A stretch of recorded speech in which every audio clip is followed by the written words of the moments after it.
Ya, halo, selamat malam Sobat Sekolah. Berjumpa lagi dengan Kak Jisa di sini. Tentunya di talk show yang dinanti-nantikan oleh Sobat Sekolah dimanapun Sobat Sekolah berada. Di talk show Guruku Tersayang, di mana pada malam hari ini kita akan berbincang-bincang dan kita juga akan bercerita nih dengan seorang guru yang sangat luar biasa dalam pelayanannya sebagai seorang guru. Nah, sobat sekolah, untuk jadi seorang guru tuh pastinya banyak sekali ya, suka duka, atau mungkin tantangan, atau mungkin mujizat yang sering dialami oleh guru dalam pelayanannya. Begitu juga pastinya yang dialami oleh narasumber kita pada malam hari ini. Nah, pada malam hari ini kita dihadirkan bersama-sama dengan kita pada saat ini, Mem Janet Wage. Selamat malam, Mem. Selamat malam. Boleh menyapa sobat sekolah yang menyaksikan, Em? Selamat malam seluruh sobat Selamat sekolah. malam semua sahabat sekolah yang sudah bergabung bersama-sama dengan kita pada malam hari ini. Iya, oke. Opening yang sangat luar biasa ya sobat sekolah. Sebelum kita lanjut mungkin ke tanya-tanya sama narasumber kita pada malam hari ini, mungkin Kak Jisa akan baca dulu biodata dari narasumber kita pada malam hari ini. Mem Janet Debbie Wage yang tentunya sudah menikah dengan Sir Osbert Theo Ronald Miojo, ya, yang saat ini juga bekerja sebagai seorang guru fisika di SMA Unclub Air Madidi.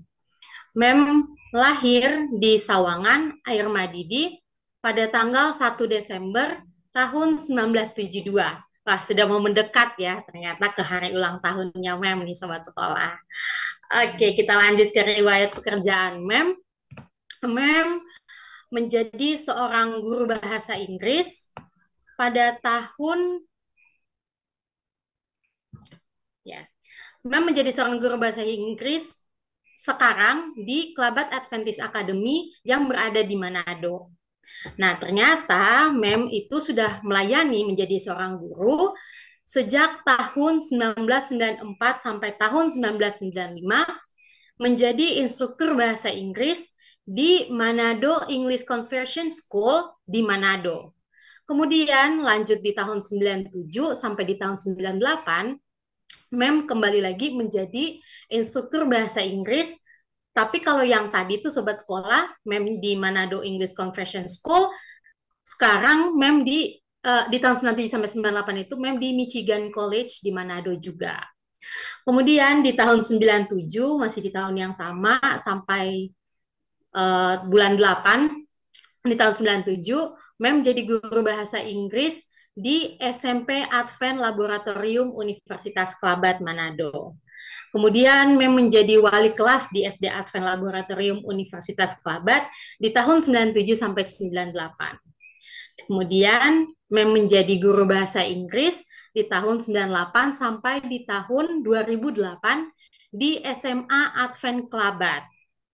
Di tahun 2008 sampai tahun 2011, kemudian Mem menjadi guru bahasa Inggris di SD dan SMP Advent 2 Sario Manado. Dan seperti yang Kak Jaisa sudah sebutkan tadi, Mem saat ini menjadi seorang guru bahasa Inggris di Kelabat Adventist Academy Manado. Kira-kira begitu ya Mem ya, pelayanan Mem selama menjadi seorang guru. Oke, untuk riwayat pendidikan Mem tamat menjadi seorang sarjana di tahun 98 dari Universitas Kelabat. Dan Mem mengambil majornya yaitu pendidikan bahasa Inggris. Kemudian gak hanya itu nih Sobat Sekolah.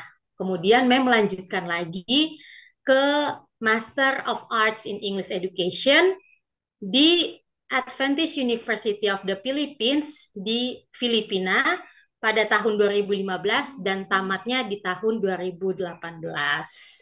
Ya, begitu kira-kira CV atau biodata dari narsum kita pada malam hari ini.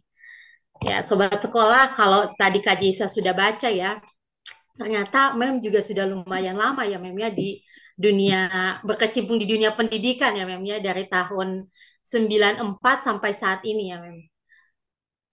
Kalau tadi mungkin ada aku notice sedikit, ternyata tuh baru tamat S1 bahasa Inggris tuh di tahun 98. Tapi ternyata bekerja di dalam kebahasa Inggrisan ini udah dari tahun 94 ternyata sobat sekolah. Nah, sebelum lanjut nih, dan seluruh sobat sekolah yang menyaksikan, kalau kita berbicara mengenai menjadi seorang guru nih, kira-kira menurut apa arti menjadi seorang guru? Boleh bagikan kepada sobat sekolah, Terima kasih. Terima kasih Kak Jisa untuk perkenalannya. Lengkap sekali, visi saya dibaca. Ya, Oke, semoga ini juga bisa jadi apa ya, perkenalan dengan sahabat sekolah yang sementara menyaksikan acara ini. Menurut saya, pendidikan itu adalah sesuatu upaya yang dilakukan uh, untuk membuat orang lain, seseorang itu, dia bisa mendapatkan pengetahuan. Kemudian hmm. dia bukan hanya mendapatkan pengetahuan, tapi yang terpenting karena ini kata mendidik, berarti uh, mendapatkan uh, kemajuan dalam akhlak, dalam karakter, Hmm. ya. Jadi menurut saya pendidikan itu adalah satu usaha di mana membentuk satu manusia seutuhnya, bukan hanya bisa berhasil dalam akademis, tapi juga yang penting adalah membentuk karakter dari orang yang dididik. Nah, pernyataan yang sangat luar biasa ya sobat sekolah tentang arti pendidikan ya menurut pada saat ini. Oke aku pernah membaca satu buku yang mengatakan kalau seseorang itu berpendidikan, maka karakternya dia juga akan terbentuk di dalam pendidikan itu gitu. Kira-kira menurut setuju dengan pernyataan itu atau enggak, dan mungkin bisa memberikan alasan atas persetujuan itu. Boleh jelaskan. Sangat-sangat setuju. Saya sangat setuju. Karena perlu kita semua ketahui ya, sahabat sekolah ketahui bahwa uh, kalau seseorang itu mendapatkan pendidikan dan pendidikan yang diberikan kepadanya itu dia mengerti, dia pahami, kemudian dia praktekkan, maka otomatis itu akan membentuk tabiatnya, membentuk karakter seseorang itu menjadi lebih baik. Karena tidak pernah ada pendidikan yang uh, mendidik orang untuk menjadi yang tidak baik. Ya, pasti Iya.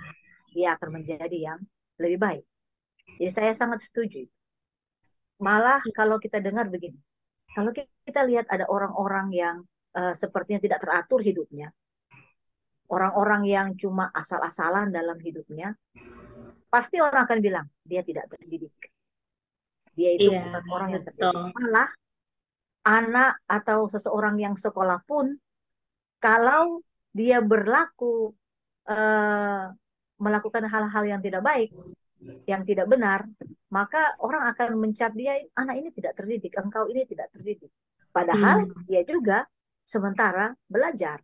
Itu sebabnya saya sangat setuju dengan apa yang tadi Kak Jisa katakan. Iya, ya, opening yang sangat luar biasa ya sobat sekolah untuk mendahului yang awal untuk akhirnya menuju ke pertanyaan-pertanyaan selanjutnya. Oke, tadi kalau sudah dilihat dari biodatanya di tahun 94 ya ya langsung bekerjanya menjadi instruktur bahasa Inggris ya ya. Padahal kalau mau dibilang mungkin itu masih dalam tahap kuliah mungkin ya masih sementara kuliah ya ya. Oke, mau tanya, untuk jadi jadi seorang guru tuh emang betul-betul cita-cita dari kecil kah ataukah paksaan orang tua, ataukah last choice gitu kayak wah udah nggak ada pilihan lain, udahlah jadi guru bahasa Inggris saja gitu. Boleh Uh, menceritakan kepada sobat sekolah. saya kalau mau ikut, mau tahu cita-cita saya, dari Iya, kecil saya mau jadi astronot.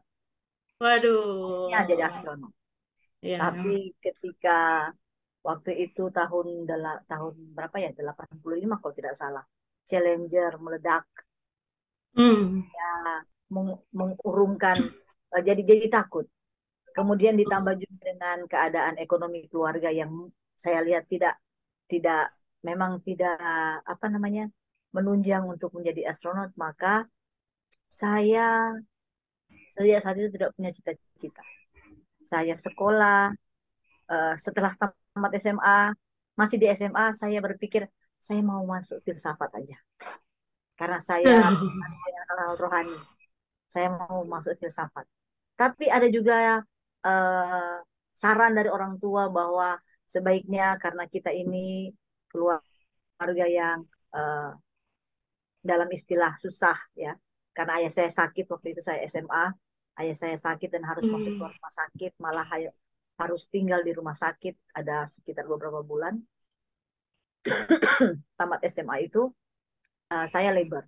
Saya menjadi mahasiswa Hmm. full labor di Unclub, saya kerja.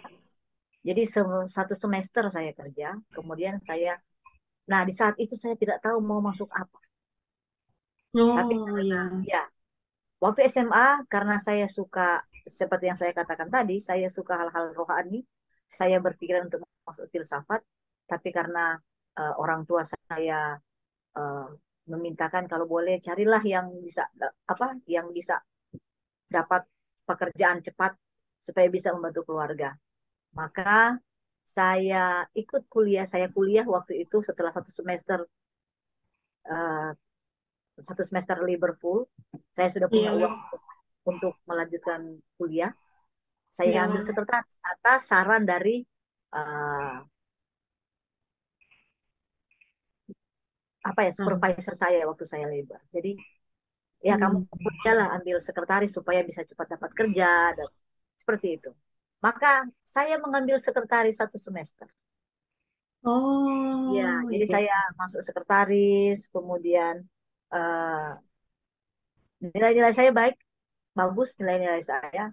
Tetapi Hmm. sepertinya menjadi sekretaris itu bukan passion saya, karena ada hal-hal yang membuat akhirnya saya memutuskan saya tidak bisa jadi, saya tidak bisa jadi sekretaris, tidak bisa, tidak sanggup Hmm. untuk mengikuti tuntutan-tuntutan yang ada di sekretaris. Saya harus beginilah, harus begitu sementara ekonomi saya tidak memungkinkan, jadi saya memutuskan untuk pindah. Jadi Hmm. satu semester saya kuliah sekretaris, saya kuliah, ah mau ambil apa ya? Bingung. Tapi yang dekat-dekat dengan filsafat lah itu pendidikan. Dan Oh pendidikan iya. yang paling uh, prospeknya kelihatannya ke depan baik adalah bahasa Inggris. Maka saya ambil bahasa Inggris. Dengan Hmm. pemikiran bahwa kalau saya ambil bahasa Inggris, saya mungkin nanti bisa kerja di kedutaan, ya bisa ke. Iya. Jadi bukan untuk menjadi seorang guru, tidak. Oh. Tetapi setelah uh, seperti yang tadi kan, saya masih kuliah, kemudian saya sudah Hmm. mulai kerja, mendapat kesempatan untuk jadi instruktur, mengajar bahasa Inggris di language school. Kemudian setelah saya lihat ternyata uh, mengajar itu juga apa ya, punya seni tersendiri, ya asik. Hmm. Jadi akhirnya saya tekuni dan uh, tapi masih ada pemikiran ingin bisa kerja jadi apa itu tour guide ya, bisa jadi tour Hmm. guide pokoknya yang serba luar negeri lah, yang Iya. pekerjaan-pekerjaan yang bisa ke luar negeri. Tapi ternyata saya melihat Tuhan mempunyai rencana yang lain kepada saya.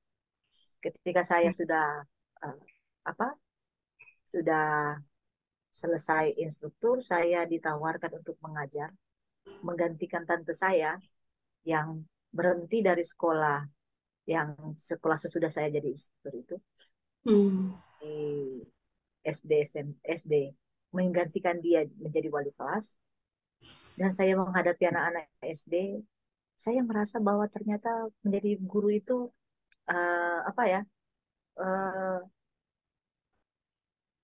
punya perasaan senang ya, ada Hmm. rasa ternyata saya ini bisa berguna untuk orang lain. Saya merasa saya uh, dibutuhkan untuk membentuk orang lain. Jadi Hmm. akhirnya saya berusaha untuk menekuni. Dan puji Tuhan ketika saya sudah bekerja, saya diberikan kesempatan untuk mengikuti kelas-kelas distance learning dari IAS dulu yang pernah saya ikuti, dan saya mengikuti kuliah, dan saya dapati bahwa saya membenarkan apa yang dikatakan oleh Roh Nubuat bahwa menjadi seorang pekerjaan pendidikan itu adalah pekerjaan yang paling indah.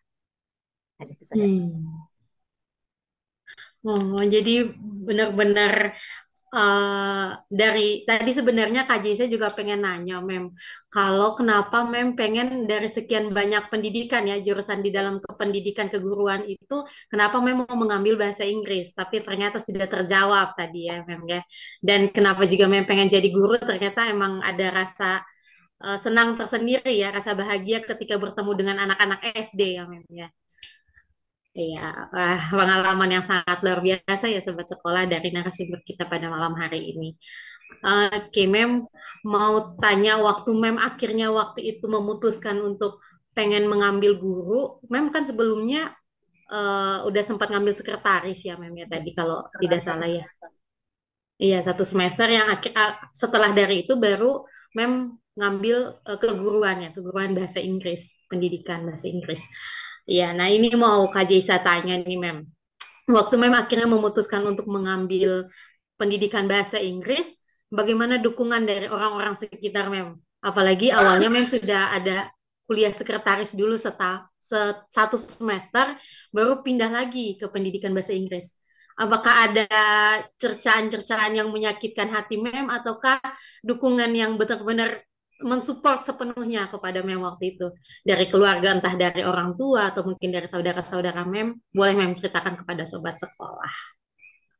Oke, jadi sobat sekolah, uh, saya waktu mau memutuskan untuk pindah dari sekretaris, saya tidak tahu mau ambil apa, mau masuk filsafat juga seperti cita-cita pertama mulanya itu uh, ayah saya yang bilang, ya nanti kalau seandainya kamu jadi dengan seorang pendeta, kamu kuliah Hmm. filsafat untuk apa? Apa Hmm. uh, pendidikan yang kau dapatkan? Jadi sepertinya ya saya Hmm. juga sudah punya pemikiran bahwa saya itu akan nanti ke depan akan menikah dengan seorang pendeta. Maka itu sebabnya dibilang janganlah ambil pendeta, begitu deh. Hmm. Janganlah ambil fakultas filsafat. Jadi yang dekat-dekat yang apa ya? Oh bahasa Inggris. Nah, ayah saya juga bilang oke lah kalau kamu mau ambil bahasa Inggris. eh, dia menyokong. eh, dia bilang ya mungkin nggak itu yang saya katakan tadi. Kamu nanti bisa kerja eh, di kedutaan, kamu bisa kerja di mana yang bisa ke luar negeri lah, begitu. Hmm. Jadi saya mendapatkan dukungan dari orang tua saya. Tapi ini sebenarnya bukan mendukung sih, cuma bertanya-tanya saja. Dosen di sekretaris yang saya waktu Hmm. kuliah nilai saya bagus dan dia melihat bahwa saya itu paling aktif di kelas, ya. Ketika Iya, Mem. semester depannya saya tidak masuk di kelasnya karena itu kelas yang berurutan. Jadi harus umpamanya ambil satu dulu, baru Hmm. bisa ambil dua. Jadi ketika saya Hmm. sudah selesai di yang satu, ketika di kelas yang kedua saya tidak ada, dia cari-cari. Dan kami Hmm. karena sudah beda beda jurusan, kami sudah tidak bertemu. Nanti semester depannya dia bertemu, kemudian waktu dia tanda tangan apa eh, pendaftaran, ternyata kamu sudah pindah. Jadi dia seperti menyayangkan saya pindah. Tapi jadi itu ayah saya, Hmm. keluarga saya mendukung. Eh, Dosen saya, dia sebenarnya bukan tidak mendukung, tapi dia cuma heran saja, kaget karena saya yang notabene-nya nilai bagus di mata kuliahnya, Hmm. saya harus pindah ke jurusan yang lain. Tapi kalau untuk teman-teman, mereka support saja, tidak ada Hmm. masalah. Apalagi teman-teman yang sama-sama kita itu sering banyak banyak kali kita ada di kegiatan-kegiatan rohani seperti yang ada di filsafat, ya mereka setuju saja, setuju Hmm. saja. Karena biasanya yang pendidikan itu pasti akan berpasangan dengan dari filsafat. Jadi biasanya begitu. Iya. Jadi mereka Tapi seperti pada iya, tapi pada akhirnya itu benar-benar kejadian, gak, Em? Akhirnya benar benar itu terjadi ke depannya menjadi seorang istri betul tak? Oh tidak. filsafat, tidak ya, Mem, ya? Karena suami saya adalah guru fisika sekarang. Isikan. Iya, ya seperti yang sudah tadi Kak Jisa bacakan di CV ya, sobat sekolah. Oke, pengalaman yang sangat luar biasa ya. Bagaimana akhirnya Ah, Mem tapi menjadi seorang guru. begini Kak Jisa, Iya, gimana? meskipun saya menikah dengan seorang guru fisika, tapi saya Mhm. berterima kasih kepada Tuhan karena dalam dalam eh, kegiatan kami diberikan kesempatan oleh Tuhan untuk ya melayani di sekolah. Eh, ada pelayanan-pelayanan di sekolah. Jadi Hmm. saya saya kalaupun orang tua saya masih hidup yang sudah sepertinya membuatkan saya akan jadi dengan seorang pendeta, saya rasa dia juga tidak akan kecewa karena puji Tuhan sampai saat ini kami istilahnya masih aktif di gereja. Kami aktif di Oh, iya. Walaupun seorang guru tetap melayani di dalam gereja ya sebagai hamba Tuhan ya. Oke. Sobat sekolah sudah banyak opening yang sangat luar biasa ya dari tadi definisi pendidikan menurut Mem, terus juga Mem juga sudah menceritakan bagaimana perjalanan hidup Mem akhirnya mengambil seorang guru yang awalnya nggak pengen jadi guru ya. Kalau bilang ditanya cita-cita awalnya nggak mau jadi guru dan juga kuliah awal semester juga bukan di pendidikan bahasa Inggris juga ternyata sobat sekolah, tapi akhirnya lanjutnya ke pendidikan bahasa Inggris sampai akhirnya ternyata orang-orang sekitar Mem itu betul-betul mendukung Mem waktu mengambil pendidikan bahasa Inggris. Oke, sobat sekolah, sebelum kita lanjut bertanya-tanya lagi dengan Mem, kita akan menyaksikan satu cuplikan iklan yang akan diputar berikut ini. Selamat menyaksikan.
Oke, sobat sekolah, ketemu lagi dalam bincang-bincang kita pada malam hari ini di talk show Guruku Tersayang dengan Kak Jisa dan Mem Janet Wage.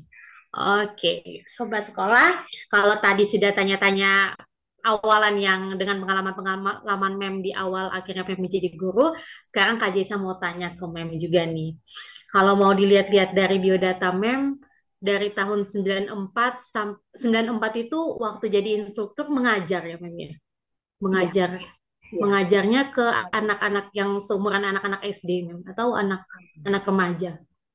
Waktu itu saya mengajar dengan anak apa ya? Itu sudah level itu kan level toh. Bahasa Inggrisnya ada Oh, level-levelnya. Saya mengajar di level kalau tidak salah waktu itu oh bukan bukan level. Level satu tapi itu untuk dewasa, untuk adult. Jadi ada hmm, anak SMA-nya di situ. Ada kan itu hmm, tes toh. Jadi ada anak SMA-nya di situ, ada mahasiswanya, malah ada yang orang sudah bekerja. Jadi hmm, nah, ketika ini pengalaman menarik yang saya saya tidak lupa. Iya. Saya mengajar waktu itu eh, baru masuk, baru mau masuk, mereka sudah di dalam dalam kelas. Waktu itu saya Hmm, karena saya kecil, iya. saya hanya apa ya, cuma bawa buku seadanya karena ya memang saya sudah begitu eh, bawa buku seadanya.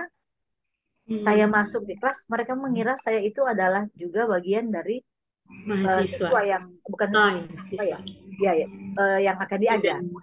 Tapi Iya. ketika saya masuk langsung di meja, eh, mereka tertegun. Saya juga agak bagaimana ya, mau bilang gugup karena yang di situ adalah ternyata mereka itu besar-besar semua, dewasa semua, Hmm, anak hmm, SMA paling tinggi itu SMA kelas 2 kelas 3 ya. Kemudian yang lain itu hmm. mahasiswa-mahasiswa. Itu Wah. saya merasa gugup. Itu pertama kali saya mengajar. Saya gugup Hmm, karena saya tidak pernah membayangkan bahwa saya akan menghadapi orang-orang yang seperti itu. Tetapi hmm, akhirnya dengan pertolongan Tuhan, iya. saya bisa mengatasi dan kami menjadi teman yang baik ya di dalam Hmm, selama di kelas itu. Itu untuk kelas pertama. Nah, saya waktu itu mengajar ada beberapa kelas, jadi ada juga kelas yang lain, ada juga untuk anak-anak ya. hmm, Kak, waktu itu saya pertama kali masuk karena saya kuliah, jadi saya tidak iya. ada kelas yang sore, saya hanya ada kelas Hmm, malam waktu itu. Tapi hmm, ketika sudah mulai dekat libur, saya sudah diberikan kelas yang untuk mengajar anak-anak eh, SD ya, SD iya. kelas 6 atau yang seumuran begitu. Tapi kan ini dites, jadi bervariasi mereka, tapi kebanyakan mereka itu adalah anak-anak SMP, SMP kelas 1. Oh, seperti itu ya, Mem ya. Waktu Mem jadi instruktur bahasa Inggris ya waktu itu ya, Mem ya. Oke, Mem. Kira-kira Kak Jason mau tanya, kira-kira sulit gak Mem waktu itu Mem jadi instruktur bahasa Inggris yang kalau mau dibilang waktu itu juga Mem paginya kuliah ya Mem ya. Tadi kalau didengarkan dari pengalaman Mem, pagi kuliah, malamnya baru mengajar gitu ya Mem ya. Melakukan proses pembelajarannya di malam, jadi instruktur bahasa Inggrisnya di waktu malam hari gitu ya Mem ya. Eh, Bagaimana ya? Memang waktu itu orientasi saya adalah saya butuh uang cash. Ya. Orientasi Oh, saya juga butuh untuk kebutuhan saya. Dan iya saya juga, Mem. kalau boleh saya juga bisa membantu orang tua saya, karena orang tua saya di rumah sakit waktu itu. Jadi Hmm, saya, Tuhan itu baik pada saya.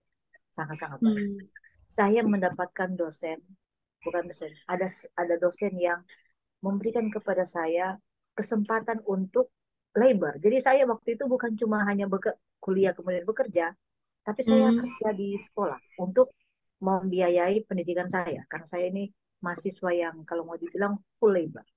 Jadi saya kerja, oh, setelah saya kerja di sekolah, di kuliah itu, saya jadi ada korektor, kemudian apa lagi ya, saya pernah jaga eh, di office, di kantor.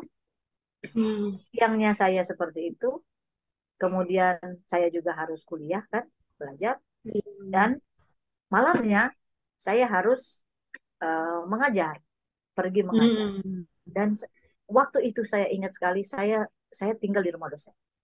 Saya tinggal di rumah hmm, dosen. Jadi kalau dulu di Unclub itu ada aturannya bahwa kalau tinggal di rumah dosen itu mata kuliahnya hanya sedikit, tidak boleh ambil banyak.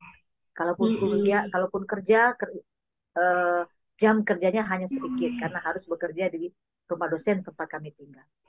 Dan saya sangat berterima kasih sekali karena dosen ini sangat mengerti saya. Dosen ini sangat mengerti saya sehingga ketika saya mendapatkan tawaran untuk mengajar, saya konsultasi dengan Mem dan Sir waktu itu. Kemudian Mem dan Sir ini memberikan izin kepada saya untuk hmm, mengajar. Jadi saya tinggal di rumah dosen, saya harus kerja di rumah dosen, ya. Siangnya saya harus labor sambil kuliah, kemudian malamnya, jadi sudah sore itu, malamnya saya pergi mengajar di hmm, mes. Tapi saya juga tidak enak akhirnya, uh, tidak enak tinggal di rumah dosen karena saya harus pulang malam sementara kunci sudah ditaruh di tempat tertentu, saya harus masuk sendiri malam-malam karena karena saya, uh, sekolah kita itu kita lah, maksudnya kegiatan belajarnya itu selesai kan jam 8, itu di Iya. Manado di kota, sementara di Unpad itu di Ermadidi. Jadi kita harus, Hmm. ada sekitar 1 jam harus pulang. Jadi saya harus sampai di rumah itu sekitar jam 9, jam 9. Hmm. Jadi saya ada perasaan tidak enak juga, dan dosen tempat saya tinggal itu juga bilang begini, mereka juga tidak mau saya jadi susah, jadi Iya. tidak enak juga. Bagaimana kalau saya berusaha untuk cari pengganti saya, Hmm. kemudian saya mungkin bisa tinggal di tempat yang eh, kos-kosan lah, ya, yang bisa kos supaya eh, tidak terlalu, bagaimana ya. Memang saya tidak enak karena saya tinggal di rumah dosen, kemudian saya harus Betul. mendapatkan izin keluar. Jadi akhirnya Hmm. eh, saya saya diantar waktu itu untuk pergi ke tempat kos, dapat tempat kos di mana Hmm. saya kuliah, kerja, kemudian malamnya saya boleh pergi. Jadi memang apa ya?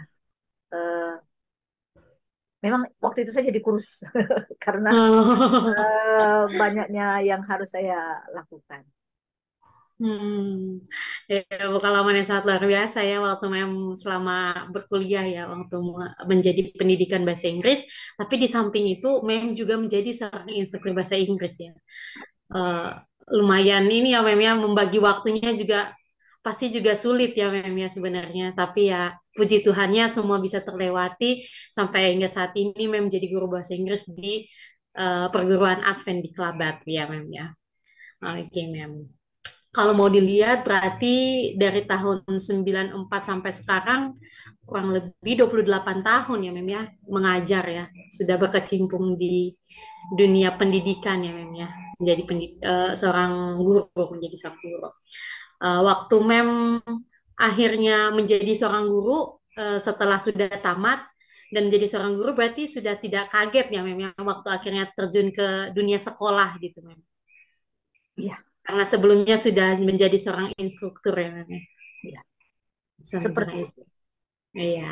Kalau gitu, Mem, mau tanya, ada nggak, Mem, satu pengalaman yang bikin Mem merasa kalau menjadi seorang guru tuh, wah, ternyata gampang, atau mungkin sebaliknya kayak, aduh, sulit sekali ya ternyata menghadapi siswa-siswa dengan berbagai-bagai karakter gitu, Mem. Atau kamu mungkin Mem malah merasa kayak, aduh, kenapa waktu itu saya akhirnya mengambil pendidikan bahasa Inggris dan menjadi seorang guru ya gitu. Pernah nggak ada pengalaman seperti itu Mem merasakan, boleh Mem ceritakan kepada sobat sekolah? Ini pasti bicara tentang suka duka ya, jadi guru. Gini.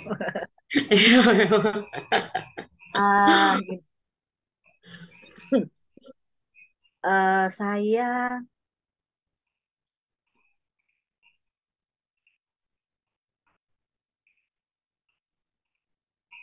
menyesal saya tidak. Hmm. Maaf, saya ada batuk sedikit. Hmm. Jadi begini, karena ternyata setelah saya mengajar, memang pertama pertama waktu Hmm. mengajar ini beda ya, mengajar di language school dan mengajar di sekolah formal. Kalau language language school itu bukan sekolah formal kan. Yang Hmm. sekolah formal itu adalah SD, SMP, SMA, mahasiswa. Iya. Jadi kalau di language school, kami itu guru-guru, eh, para instruktur hanya ngajar, toh, hanya Hmm. ngajar. Tidak ada sesuatu yang harus kami berikan untuk mendidik. Seperti yang kalau kita di eh, sekolah formal, kita itu ada, apalagi sekolah Advent, ya, apalagi Hmm. sekolah-sekolah eh, di bawah naungan organisasi gereja. Iya. Kita di situ diharuskan untuk ada yang namanya integrasi iman dalam Hmm. pembelajaran. Jadi kita itu bukan hanya sekedar memberikan apa, pengetahuan, tetapi kita itu juga diminta untuk mengintegrasikan uh, uh, apa ya, eh, hal-hal baik, ya, hal-hal yang baik yang untuk membangun karakter. Sementara kalau di Hmm. language school, waktu itu saya tidak tahu language language school sekarang ini bagaimana, apalagi yang di bawah organisasi kita. Tapi yang dulu kami tidak ada namanya integration faith, value and learning. Tidak ada. Jadi ya Hmm. kami ngajar, kami hanya ajarkan bagaimana bicaranya, bagaimana speaking, penyebutannya, bagaimana grammarnya begini, harus bilang ini, harus bilang itu, ya. Hmm. Tapi kalau eh, di sekolah formal itu lebih begini, mereka datang di situ karena mereka butuh, yang di language school. Mereka datang ke situ Iya. karena mereka butuh, ya. Mm-mm. Jadi otomatis mereka akan perhatikan, apalagi kalau yang sudah dewasa. Mereka lebih Iya. mudah untuk di apa dilatih di Mm-mm. eh, Diajari. pembelajaran. Tapi Mm. kalau sekolah formal, apalagi anak Mm-mm. tingkatan SD itu berbeda dengan Iya. tingkatan SMP, Iya, kan untuk betul tingkatan ya. SMA juga berbeda, dan cara Iya. kita menangani mereka juga, cara para guru untuk mendidik mereka juga itu kita tidak bisa sama rata. Jadi memang Mm-mm. banyak suka duka. Tapi kalau saya mau bilang suka duka yang paling banyak itu yang dirasakan adalah ketika mengajar di sekolah formal. Hmm. Jadi Gitu ya. iya, eh, pernah saya menghadapi ini baru mengajar di Iya, Mem. sekolah di mana ya yang mau tanya itu. SD dulu. Saya Iya, mengajar kan anak pertama SD, jadi Mem. wali kelas SD. Saya belum Hmm. tahu mengajar, saya tidak punya latar belakang bagaimana menghadapi anak-anak kecil, anak-anak SD. Iya. Jadi saya harus uh, selain berdoa, saya harus tanya-tanya guru-guru yang senior, bagaimana harus Hmm. menghadapi anak-anak yang kecil ini. Saya sebenarnya Hmm. ditawarkan untuk SD kelas 1, mengajar Aduh, SD. masih kecil banget ya, Mem. Ya. Masih Dan muda saya tidak sekali. tahu, saya menyerah, saya bilang, tidak, kalau mau saya kalau diterima saya hanya mau mengajar di kelas 3 lah, jangan di kelas SD Iya. kelas 1. Karena Mm-mm. saya tahu bagaimana menghadapi SD kelas 1. Karena sebelum saya masuk untuk mengajar, saya sudah orientasi dulu. Saya sudah lihat siap. Hmm. Iya, Karena Mem. waktu itu kebetulan tante saya mengajar di sekolah itu, kemudian dia harus pindah ikut suami, dan Mm-mm. syaratnya dia harus cari pengganti. Dia itu guru SD kelas 1 karena dia memang Hmm. majornya adalah pendidikan dasar. Jadi dia SD kelas 1. Dia tahu menghadapi anak-anak kelas 1. Nah, saya Iya. pendidikan bahasa Inggris, tidak tahu bagaimana menghadapi, tidak belajar pendidikan SD, Iya. saya nanti kewalahan. Jadi saya bilang saya tidak bisa menggantikan kalau SD kelas 1. Jadi Apalagi kalau akhirnya SD itu semua mata pelajaran harus dikuasai ya, Mem ya. Bukan ya, cuma bahasa Inggris. SD kelas 3 juga demikian. SD kelas 3 Iya. juga demikian. Cuma kalau Iya. SD kelas 1 kan eh, dia harus, guru itu Dituntun jadi betul-betul. ibu di kelas. Iya. Oh, jadi Bener, ibu, Mem. Bener, bener. dia harus tuntun. Apalagi saya sudah lihat ada satu kali anak-anak kecil itu menangis karena dia mau ke toilet, harus antar dan lain-lain. Nah, saya waktu Nah, itu tidak siap. Kalau dia kelas 3 SD sudah lebih bagus. Makanya saya menawarkan diri kelas 3 saja. Dan ketika di hmm. kelas 3 itu tetap juga saya harus mengajar, harus menyesuaikan diri, Hmm. tanya-tanya bagaimana menghadapi anak kelas 3 SD, apa yang saya harus buat. Karena saya tidak punya pengalaman. Tetapi di saat itu ketika saya mengajar di SD kelas kelas 3 itu, saya mendapatkan penghiburan. Saya ketika Hmm. saya ada masalah, saya lihat anak-anak ini, saya mendapatkan penghiburan. Saya bilang, Tuhan, ternyata engkau tempatkan saya di sini adalah untuk menghadapi anak-anak ini. Jadi Hmm. Gitu kan. eh, saya berusaha. Waktu itu Iya. siswa-siswa saya di SD itu anak-anak dosen, anak-anak Hmm. dosen. Kemudian ada lagi apa? Saya anak-anak dosen, kemudian eh, orang-orang yang termasuk besar, saya segani lah cerita. Iya. Malah pernah pengalaman ini, saya tidak akan lupa tuh ini. Salah satu siswa itu sakit sudah 3 hari. Hmm. Dan saya Hmm. tidak tahu harus buat apa. Saya tidak tahu. Kemudian guru-guru senior bilang, kali kelas. Kalau sudah ada yang Iya. sakit sudah 3 hari tidak sekolah, kau harus kunjungi. Kemudian kau Oh, harus iya. berdoa. Betul. Maaf. Dan anak yang akan saya kunjungi itu adalah dosen filsafat. Di Eh, Unpad. tinggal di rumah dosen filsafat, seorang pendeta yang Hmm. yang dosen saya juga ketika saya kuliah, ambil mata kuliahnya. Jadi istilah Hmm. saya sedang, saya gugup. Hmm. Jadi Keren. ini saya tidak saya tidak tahu apakah ini suka atau duka, tapi waktu itu saya gugup sekali. Saya bilang, aduh saya Iya. berdoa. Iya, kamu harus berdoa, harus mendoakan Hmm. anak yang sakit, mendoakan keluarganya. Jadi akhirnya saya memberanikan pergi mengunjungi. Dan Hmm. uh, di tengah kegugupan, ini saya Iya. harus berdoa kepada seorang pendeta yang Hmm. adalah dosen. Ya, Iya, jadi betul. dibayangkan rasa gugup saya Masalah. sebagai seorang guru baru ini. Iya. Saya puji Tuhan saya bisa lalui, ya. Hmm. Dan Gitu. sekarang anak yang saya kunjungi itu saya ketika satu kali saya bertemu dengan seorang pendeta, dia Hmm. kebetulan pendeta di jemaat kami, ditempatkan di jemaat kami berbincang-bincang, kemudian dia bilang, istri saya adalah, dia sebutkan nama itu.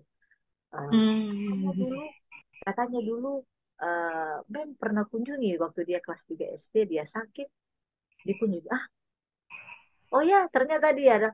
Puji Tuhan dia jadi seorang istri pendeta. Jadi, eh, Tuhan. jadi itu pengalaman pengalaman Hmm. yang menyenangkan, seru juga menjadi Seru ya. seorang istri. Iya, oke. Ini pengalamannya benar-benar sangat seru ya, Mem. Selama Mem jadi guru waktu guru di eh, bangku SD ya, Mem. Ya. Jadi SD kelas 3 ya, Mem ya. Iya, kalau di SMP gimana nih, Mem? Apakah di SMP juga ada satu pengalaman yang bikin Mem merasa suka menjadi seorang guru gitu, Mem? Boleh Mem bagikan kepada sobat Ah, sekolah, Mem? di SMP saya, Apalagi kalau anak SMP itu anak-anak yang bisa dibilang labil ya, Mem ya. iya, Moodnya labil ya, ya. ada Gimana, banyak. Mem? Kalau waktu saya Pengalamannya nih mengajar di SMP. SMP pertama, saya belum terlalu merasakan apa ya. Tapi ketika saya pindah di SMP yang berikutnya, ketika saya Hmm. dipindahkan di sana dan saya jadi wali kelas, guru bahasa Inggris sekaligus wali kelas waktu itu, eh, apakah mungkin karena saya sudah pernah dari SMA kemudian pindah ke SMP, jadi Hmm. saya berusaha untuk mengerti anak-anak SMP perwalian saya khususnya. Dan Hmm. eh, ternyata mereka memang gimana ya? Saya bisa habiskan waktu dengan mereka. Pernah satu kali saya ingat, eh, saya akan keluar daerah. Hmm. Kemudian kita ada peristiwa apa namanya, lomba kelas, ya.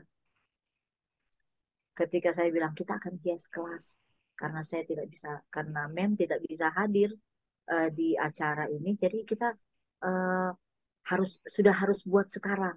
Sementara Hmm. kelas-kelas lain belum, kita harus buat sekarang.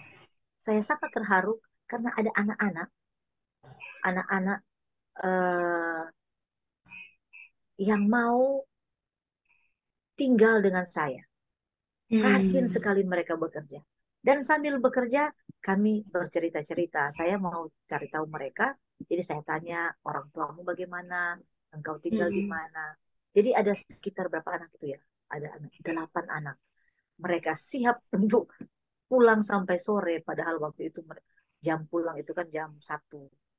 Iya. Tapi akhirnya saya telepon orang tua, saya kasih tahu orang tua anak-anak ini, uh, mereka kerja dengan saya untuk bersihkan kelas. Dan anak-anak ini uh, mereka mau bekerja, mereka mau Hmm. bekerja dengan segala kelucuan mereka. Sementara kami Hmm. bekerja, ada yang sudah menceritakan pengalaman-pengalaman mereka waktu di SD, bagaimana Iya. mereka diperlakukan waktu di SD, dan Hmm. mereka juga merasa senang karena kita bisa kerja sama-sama. Malah satu kali saya bilang begini, libur, Hmm. bagaimana kalau kita keluar?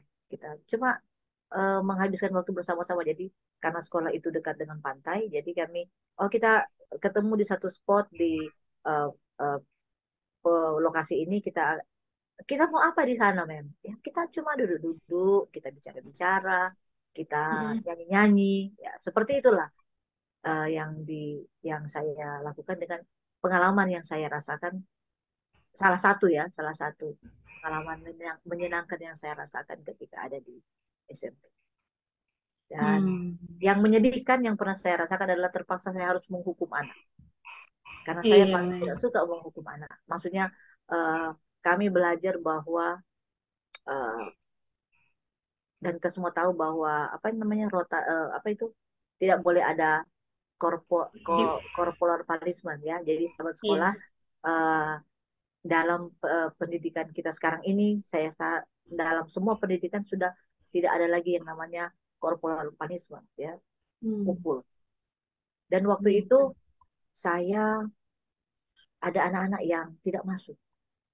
Hmm. Mereka bolos, tidak masuk dan saya Hmm. harus cari. Kebetulan saya ada kendaraan motor. Saya dapat berita bahwa mereka itu ada di tempat-tempat main game, ada di tempat-tempat Waduh. karena ternyata di antara mereka ada yang sudah jadi joki. Karena lokasi sekolah kami Hmm. itu ada dekat kampus ya, jadi dekat eh, apa daerah kampus. Jadi ada banyak tempat-tempat game di situ. Jadi anak-anak yang datang di sekolah kami datang dari berbagai eh, wilayah dan mereka apa namanya ternyata sudah ketagihan dengan main game dan ada yang sudah sampai jadi joki. Dan ada 4 anak Oh. yang saya cari tidak ada waktu itu Mm-mm. karena mereka main game. Hmm. Saya sudah pergi ke tempat game satu, ke game yang lain. Hmm. Saya sudah pergi sampai di tempat game yang terkenal karena saya cari. Karena Hmm. menurut orang tua mereka sudah datang ke sekolah tapi tidak muncul di sekolah. Datang Jadi ke saya sekolah. cari. Dan Mm-mm. ketika saya cari, saya dapati mereka ada di tempat game. Akhirnya saya suruh mereka pulang dan Hmm. saya ini harus diurus. Karena ini sudah kejadian yang kesekian kali. Oh, iya. Ini yang saya menyesalkan. Ketika waktu Hmm. itu terpaksa saya harus gunakan corporal punishment untuk membuat Hmm. mereka mengerti bahwa itu tidak boleh dibuat. Tapi Hmm. uh, yang saya sesali ya. Tapi ketika sebelum sebelum kami apa saya adakan hukuman itu yang sebelumnya tidak uh, apa ya waktu itu kami berpikir bahwa itu masih bisa karena ada ayat yang mengatakan bahwa rotan apa di di ujung Ujung rotan. apa rotan dan pengajaran kan ada yang ayat yang seperti itu. Jadi Oh. jadi uh, perlu, saya pikir perlu. Tapi sebelum Hmm. saya menghukum mereka, saya tanya dulu apa kesalahan mereka. Mereka tahu Hmm. mereka salah atau tidak. Dan Hmm. minta maaf, saya kalau mengingat ini saya harus meneteskan air mata. Saya akan Hmm. meneteskan air mata karena mengingat bahwa uh, apa yang saya buat waktu itu. Jadi saya panggil mereka, kemudian sebelum dihukum, waktu itu saya tanya dulu mereka salah apa mereka mengerti mereka salah atau tidak. Kemudian Hmm. uh, saya katakan bahwa saya harus menghukum mereka. Saya harus hukum mereka. Hmm. Tapi saya katakan saya serius agar ini jadi Hmm. pelajaran karena ini sudah berkali-kali. Jadi saya saya tanya, saya berdoa dengan mereka. Saya menangis waktu itu waktu berdoa. Iya. Saya ini memang melankolis, jadi mudah sekali mengeluarkan air mata. Jadi saya berdoa dengan mereka. Setelah berdoa, saya tanya, mana tempat yang engkau rasa aman buat saya untuk menghukum engkau? Oh, di sini. Ya, tunjukkan bagian pantat. Di sini. Jadi, oke. Saya satu-satu ya. Saya bilang satu-satu. Dan saya menghukum mereka sungguh-sungguh. Jadi, setelah berdoa, mereka keluar, satu-satu Hmm. datang. Hanya sekali saja. Hanya sekali saja. Hmm. Saya sesali itu karena memang tidak itu tidak tidak seharusnya dilakukan. Tapi Hmm. waktu itu yang terpikir dalam pikiran saya dan saya harus pukul. Tetapi Hmm. ada yang ketika sesudah itu mereka bilang terima kasih. Ada yang mengucapkan terima kasih. Tapi Wah, untuk luar beberapa biasa. yang di belakang-belakang karena mungkin yang pertama sudah bilang betul sakit, ya. Dipukulnya sakit Hmm. tidak seperti ada kan kalau cuma mau seperti menggertak anak-anak, jadi dia cuma bilang Hmm. awas ya, Iya, betul, saya Mem. pukul, pukul. Jadi cuma seperti dipukul aja begitu. Tapi ini tidak, memang saya pukul dan terasa sakitnya diceritakan kepada teman yang lain. Jadi teman Hmm. yang mungkin orang keempat ya, orang ketiga atau orang yang keempat, sebelum saya jalankan hukuman dia sudah, janji enggak lagi. Saya enggak lagi, tapi Hmm. saya harus adil dengan yang lain-lain. Jadi Iya. walaupun dia menolak, saya harus jalan. Dan, Hmm. dan begitulah akhirnya eh, hukuman dijalankan dan Hmm.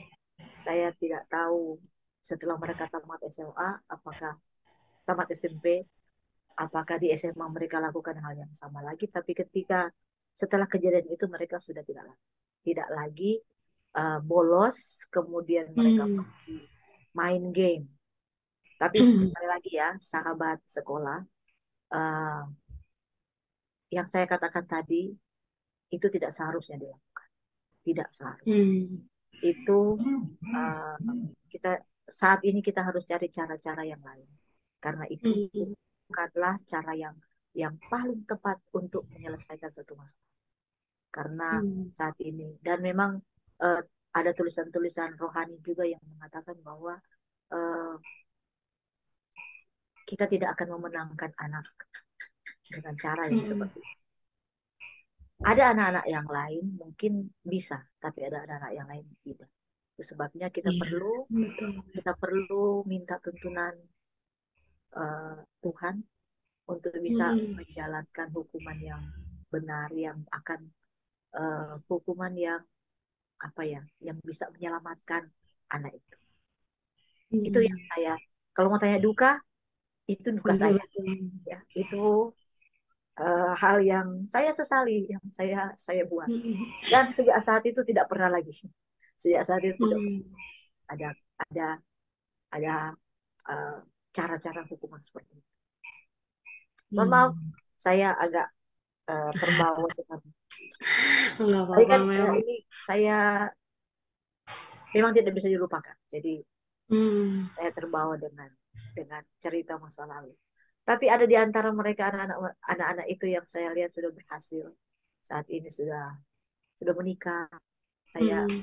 bersyukur untuk apa masa depan mereka, ternyata mereka itu bisa baik. Saya tidak tahu yang lain, tapi ada Hmm. satu dua yang saya lihat.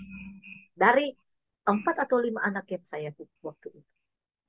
Puji Tuhan ya. Pengalamannya sangat luar biasa ya sobat sekolah yang sudah diceritakan oleh Mem. Dimulai dari suka duka ya waktu ya tentunya ada ya suka duka di waktu Mem menjadi seorang guru di bangku SD atau mungkin di bangku SMP. Juga ada hal-hal yang bikin Mem merasa sedih dan puji Tuhan di balik semua itu ada sesuatu juga yang bikin Mem akhirnya bersyukur ya Mem ya untuk menjadi seorang guru ya Mem ya. Entah itu di tingkat SD ataupun di tingkat SMP ya Mem ya. Oke, Mem. Kalau tadi ada satu tantangan ya, Mem. Ya. Sebenarnya itu bisa disebut satu tantangan menjadi seorang guru juga ya, Mem. Ya, waktu Mem tadi menceritakan tentang anak yang bolos ya, Mem. Ya. Anak-anak yang bolos dan bagaimana akhirnya Mem memberikan satu ajaran kepada mereka supaya mereka berhenti untuk melakukan hal tersebut ya, Mem. Ya. Dan akhirnya dari yang sudah Mem lakukan benar-benar ada eh, sesuatu yang bisa mereka petik ya Mem ya, yang akhirnya buat mereka akhirnya berhenti untuk main game, untuk berhenti untuk tidak bolos lagi gitu ya Mem ya. Nah Tapi kalau tadi Kak Jaisa, ya Mem. sobat sekolah, itu bukanlah cara yang paling tepat untuk Iya. menyelesaikan. Ya. Jadi itu sebabnya saya ulangi lagi bahwa itu adalah hal yang menjadi duka buat saya, menjadi duka Hmm. buat saya. Supaya Oke, untuk boleh. dibuat lagi. Iya, betul ya, Mem.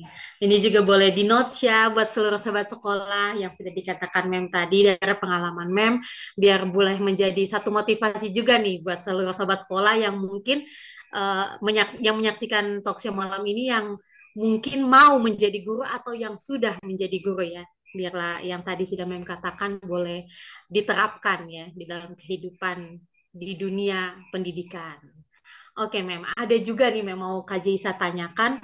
Kalau dilihat, Mem, lumayan banyak juga ya menjadi seorang guru bahasa Inggris ya, Mem, ya. Nah, ini mau tanya nih, Mem. Kalau ngomong tentang bahasa Inggris nih, Mem, ya. Kan berbeda jauh tuh sama bahasa Indonesia ya, Mem, ya. Kalau orang Indonesia, tulis apa, ngomongnya itu. Sedangkan orang bahasa Inggris itu, tulisannya apa, cara ngomongnya apa, ada tenses-tensesnya, ada grammarnya gitu ya, Mem, ya. Nah, gimana cara Mem pernah nggak Mem punya satu pengalaman yang Mem ngerasa kayak anak ini tuh dia ngelihat Mem aja udah males gitu buat mengikuti pelajaran bahasa Inggris gitu Mem. Terus gimana cara Banyak, Mem akhirnya mendekati anak-anak yang nggak suka pelajaran bahasa Inggrisnya? Boleh mungkin Mem ceritakan kepada sobat sekolah yang menyaksikan. eh, biasanya kalau di SD itu kan mereka pasti Hmm. suka karena Hmm. nyanyi-nyanyi, banyak nyanyi-nyanyinya, banyak itu eh, aktivitasnya. Kalau di Hmm. SMP, kalau mau ikut buku, Hmm. banyak kali anak-anak yang tidak termotivasi dari SMP, mereka itu dari SD, mereka itu pasti waktu di SMP juga tidak suka. Dan di SMA juga kalau Hmm. mereka tidak termotivasi dari SMP, mereka juga Hmm. tidak suka waktu SMA. Nah, itu tantangannya, tantangan buat Hmm. kami guru bahasa Inggris adalah melihat itu. Jadi Iya. eh, kalau guru-guru yang yang ada di daerah eh, Jawa, Hmm. apalagi yang Jawa Barat, saya tahu sudah lebih maju dan banyak anak-anak Iya. yang dulu sudah lebih suka bahasa Inggris ya, Hmm. apalagi yang sudah banyak berkecimpung, bukan banyak interaksi dengan gadget dan lain-lain, pasti bahasa Inggrisnya akan jadi lebih baik dan mereka ada motivasi. Tapi yang Hmm. menjadi tantangan kami di sini adalah ketika kami harus menghadapi anak-anak yang datang dari sekolah-sekolah lain, sekolah-sekolah Hmm. yang dasar bahasa Inggrisnya rendah. Ya, saya katakan Hmm. rendah karena mungkin kualifikasi guru yang mengajar waktu mereka ada di SMP itu agak kurang. Hmm. Ya, kita harus putar otak lah bagaimana caranya. Karena emang ada, Hmm. kalau ada siswa yang kalau sudah mau bahasa Inggris, dia akan minta izin keluar. Dia akan izin keluar, Iya, memang. izin. Jadi, atau kalaupun dia tidak mengerti, dia akan tidur. Pengalaman saya Hmm. yang baru, ini baru terjadi di Iya. beberapa tahun terakhir. Ada anak yang memang dia tahu bahwa dia bahasa Inggris itu susah. Sampai Hmm. ketika saya mengajar menggunakan bahasa Inggris dalam kelas untuk membuat mereka terbiasa, dia langsung bicara begini. Pakai bahasa Indonesia saja. Hmm. Pakai bahasa Indonesia saja. Malah dia minta kalau bisa gunakan bahasa bahasa kita. Kalau kita ini di Manado, gunakan bahasa Manado saja supaya mengerti. Nah, ini Hmm. jadi tantangan kami. Eh, jadi kalau mau bilang ada anak yang tidak suka kalau saya sudah masuk guru bahasa Inggris masuk itu ada memang. Dan untuk anak yang seperti ini, saya sering gunakan seperti ini. Kalau dia ada bagian-bagian, ada eh, kebetulan kami ada acara-acara dan kami sudah harus menggunakan bahasa Inggris. Jadi Hmm. karena kami ini apa namanya ya, bilingual ya. Jadi Hmm. ada acara chapel, ada acara apa acara-acara rohani yang lain yang sudah harus menggunakan Hmm. bahasa Inggris, maka saya akan dekati dia. Saya bilang nanti eh, saya buatkan rekamannya, saya Hmm. buatkan rekamannya dan dan engkau coba ikuti ya, ikuti Hmm. rekaman yang ada itu. Eh, jadi eh, artinya pun kadang-kadang saya berikan. agar dia lebih mengerti. Karena kalaupun dia tidak mengerti, untuk apa dia hafal? Untuk apa Iya. dia dia hafal? Jadi Mm-mm. saya berusaha untuk membuat dia mengerti. Dan akhirnya walaupun saya tidak mengatakan bahwa dia sudah 100% bisa berbahasa Inggris, tetapi setidaknya saat ini kalau ketemu uh, ada bahasa Inggris yang keluar, ada bahasa Nah, Inggris yang diucapkan. Saya itu. tidak memintakan mereka harus menjadi uh, apa namanya perfect dalam bahasa Inggris, karena saya Mm-mm. juga sendiri merasa sebagai guru bahasa saya belum belum sempurna, saya masih banyak Mm. kekurangan. Jadi saya mengharapkan agar ada kemajuan saja dari yang dia tidak suka menjadi sekarang mulai suka, itu sudah sesuatu hal yang besar. Itu sebabnya Mm. memang kita guru bahasa itu guru yang ada anak-anak yang tidak suka, karena seperti yang Kak Jaisa bilang tadi, Mm-mm. bacanya tulisnya ini, bacanya ini, Iya. itu membuat anak-anak, sedangkan bahasa Indonesia susah, apalagi ini bahasa Iya. Inggris. Jadi itu juga Iya. yang menyebabkan anak-anak tidak suka. Itu sebabnya kita harus punya apa ya namanya, kreasi lah, kreasi. Mm. Kalau kita bisa kasih listening, ada dengar, kita bisa kasih apa namanya games, ada permainan. eh, Mm-mm. Harus kreatif lah menjadi seorang guru bahasa Inggris agar anak-anak tidak bosan. Mm. Iya, ya Mem ya, betul ya. Kayak tadi yang Mem bilang, biarlah pengalaman yang sudah diceritakan Mem juga mungkin bisa diterapkan, mungkin sobat sekolah yang mungkin ragu pengen ngambil bahasa Inggris, tapi gimana ya metode buat menghadapi anak-anak yang sulit buat menerima bahasa Inggris gitu ya. Kadang orang bilang boro-boro bahasa Inggris, bahasa Indonesia aja aku masih sulit, masih susah ngomong gitu ya, bahasa Indonesia formal, Ya. apalagi bahasa Malah Inggris gitu ya. ya Mem ya. Ini ada satu cara yang saya minta mereka buat ya. Jadi eh, Mm, iya. apa eh, apa namanya itu, general instruction, petunjuk-petunjuk yang umum. Mm, Contoh, saya akan bilang attention please, ya. Kemudian mm, greetings dan yang lain-lain itu yang jadi pembicaraan umum kita setiap hari itu seharusnya pakai bahasa mm, Inggris ya. Jadi mm, saya motivasi mereka untuk gunakan bahasa Inggris. Tapi memang mm, ketika anak-anak sudah mulai menggunakannya, saya mm, motivasi mereka untuk bisa kepada sesama teman. Karena mm. kalau di rumah tidak bisa bahasa Inggris, di mana lagi kalau bukan di sekolah?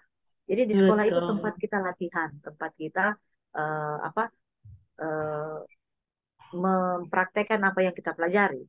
Karena ingat, Mm, eh, sobat sekolah, karena ingat ya, karena kalau kita belajar bahasa itu, kalau kita tidak praktekkan itu eh, tidak ada hasilnya. Jadi itu harus dipraktekkan, bukan cuma sekedar belajar saja, tapi mereka harus sanggup untuk eh, apa menghasilkan sesuatu. Dia bisa bicara, mm, bisa menulis, ya. Itu yang namanya aktif ya, aktif eh, mm, aktif English. Jadi mereka harus mm, bisa. Nah, biasanya kalau mereka diminta untuk bicara, speak, ada anak-anak yang memang tidak mau. Mereka akan bilang, mm. "Eh, jangan-jangan nanti sudah bicara bahasa Inggris, muntah. Ketika muntah, keluarnya ubi.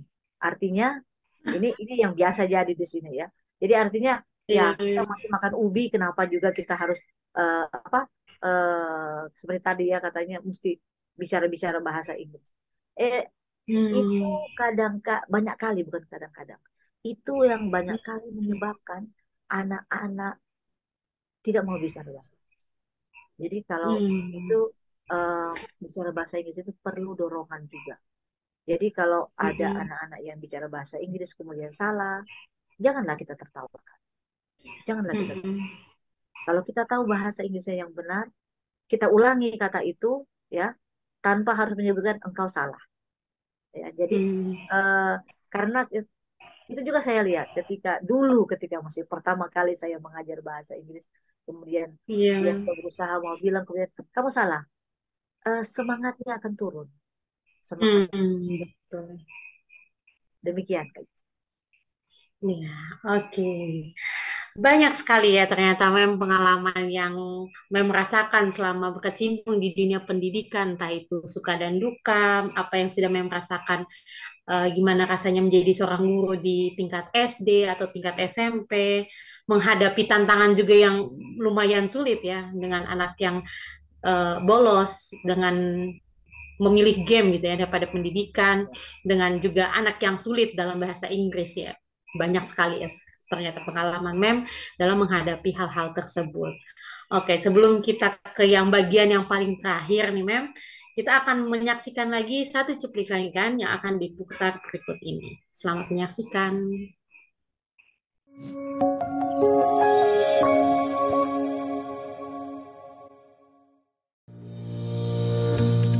Hello everyone, welcome to KAA program, the program which intended to embody the Christ-like character of KAA inhabitant lives and to let them get used to read and meditate the scripture, sharing of testimony and praying one another for families and for the government as well are the activities done during this program.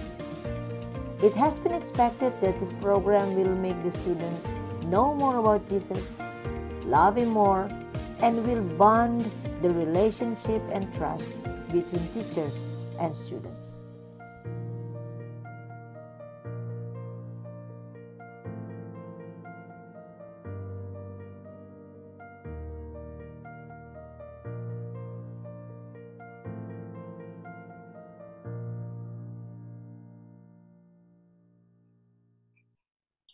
Oke, sobat sekolah, kalau mau dilihat waktunya sudah menunjukkan 21:11 waktu Indonesia Barat ya, sobat sekolah. Yang artinya kita akan menuju kepada closing statement yang akan diberikan oleh Mem Janet.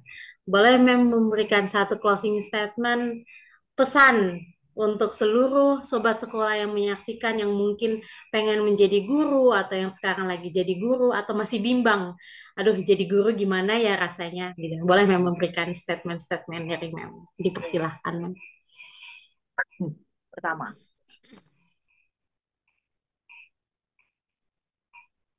pendidikan itu, menjadi guru itu adalah satu pekerjaan yang menyenangkan. Jangan berpikir bahwa menjadi guru itu sulit. Yang kedua, uh, libatkanlah Tuhan ketika kita mengajar. Dan Tuhan akan buka jalan. Kalau kita mendapatkan kesulitan-kesulitan menjadi seorang guru, Tuhan akan memberikan jalan keluar. Dan kepada orang tua dari semua sobat sekolah, mari kita dorong anak-anak kita, support mereka dalam semua usaha pendidikan yang mereka dapatkan, dan berikan kepada mereka ke kebebasan seluas-luasnya untuk mengeksplor diri, khususnya dalam hal bahasa Inggris, karena saya ini sekarang mengajar bahasa Inggris. Dan kepada semua sobat sekolah yang menyaksikan acara ini, ketika ada teman-teman yang berusaha untuk menggunakan bahasa Inggris, kemudian mungkin salah, janganlah kita tertawakan, malah berikanlah semangat untuk mencari yang lebih baik, mana yang baik, mana yang benar dalam hal berbahasa Inggris. Dan ingat, bahasa itu harus dipraktekkan. Jadi kalaupun sobat sekolah belajar bahasa Inggris, kemudian bukan cuma bahasa Inggris, bahasa Indonesia, bahasa-bahasa yang lain, tetapi kalau tidak dipraktekkan, maka itu hanya akan jadi pengetahuan dan kita tidak punya keahlian yang lain.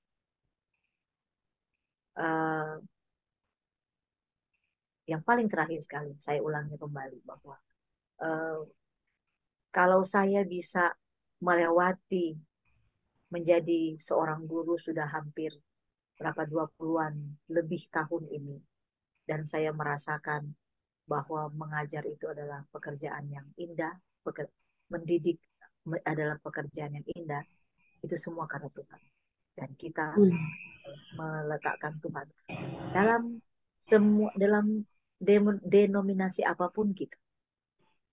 Tapi kalau kita menjadikan Tuhan yang pertama dalam pembelajaran kita, maka sesulit apapun itu, Tuhan akan berikan kepada kita jalan keluar. Dan kita akan merasakan apa? Kita akan nanti melihat ke depan hasil-hasil yang kita tanamkan ketika kita menjalankan tugas kita sebagai seorang. Puji Tuhan. Satu closing statement yang sangat luar biasa yang sudah dikatakan oleh narasumber kita pada malam hari ini. Oke, sobat sekolah, itulah tadi bincang-bincang kita dengan Janet lagi. Semoga ini boleh menjadi satu sumber inspirasi bagi seluruh sobat sekolah dimanapun kalian menonton talk show pada malam hari ini. Kita akan menutup rangkaian acara Guruku Tersayang yang akan dipimpin doa oleh Janet lagi. Boleh pimpin kami dalam doa. Mari kita berdoa. Bapa di sorga, pada malam hari ini kami berterima kasih karena kesempatan yang indah kami bisa sharing pengalaman menjadi seorang guru. Tuhan, kami tahu bahwa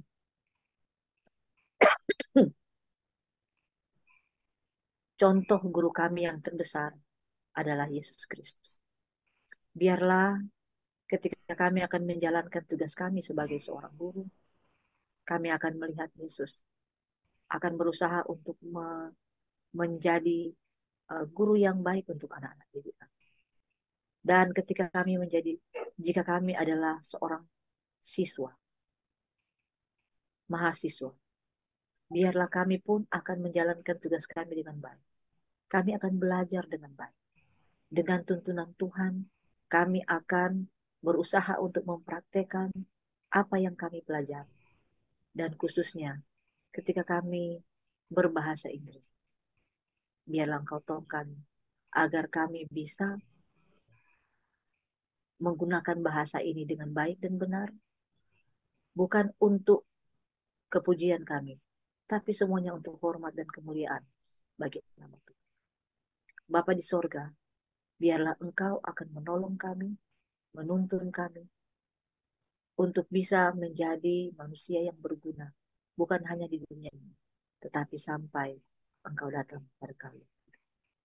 Inilah yang didoakan. Terima kasih untuk pertemuan ini. Di dalam nama Yesus kami sudah berdoa. Amin. Ya, tidak lupa juga kami mengucapkan terima kasih banyak kepada Janet atas kesediaan pada malam hari ini sudah menjadi narasumber di grup talk show Guruku Tersayang. Ya, untuk seluruh sobat sekolah, jangan lupa untuk tetap saksikan sesi Guruku Tersayang di setiap hari Kamis pada pukul 19 waktu Indonesia Barat, tentunya dengan narasumber luar biasa lainnya. Di mana lagi kalau bukan di channel YouTube Bukit Zaitun dan channel YouTube Sion Priangan KJB. Bagi seluruh sobat sekolah nih yang mungkin ingin menontonnya kembali dari awal, jangan sedih karena sobat bisa tetap menonton penayangan ini di channel YouTube Bukit Zaitun dan Sion Priangan. Pada malam hari ini, Kak Jaisa dan akan pamit undur diri. Selamat malam, Tuhan memberkati. Selamat malam. Selamat malam.